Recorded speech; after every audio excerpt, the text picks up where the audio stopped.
Today we're working on the problem child again.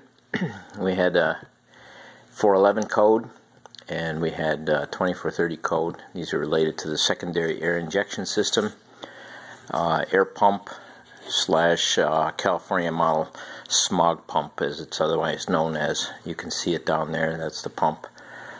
I've taken off the intake and the filter holder. You don't have to take the computer out and the whole box out, just to get enough to get at it. You have to cut that clamp off and replace it with regular hose clamps. This is the pipe that goes up to the valve, and we're going to try the air pump first. If we have to, we'll replace the valve also. There's three 15 millimeter, there's a bolt and a couple nuts that hold that onto the transmission. They're underneath the pump and off to the side of the pump, so they're a little bit hard to get at, but I use a short extension and a deep well to get those off of the studs. And then there's the plug. The plug you have to disconnect, and the whole assembly comes out of there.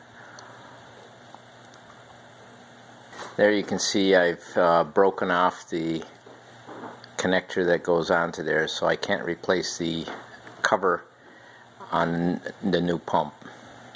And they have a smaller pipe.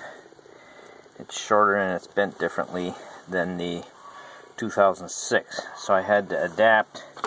And what I did is I put a piece of heater hose on there and then used my regular hose that goes to the valve and connected that, and that way I can use the adapter that goes to the pump, because the new pump 2008 comes with these quick connects and an O-ring, whereas the other ones came with a hose and a clamp.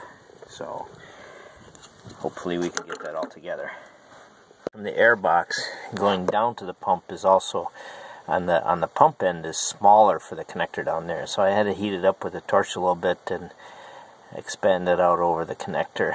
And the air pump is installed. Just have to hook up the power cord there, and I've got the hose, the pipe going all the way back to the valve with my bushing in there, and that connected onto there. Now we're going to give it a test.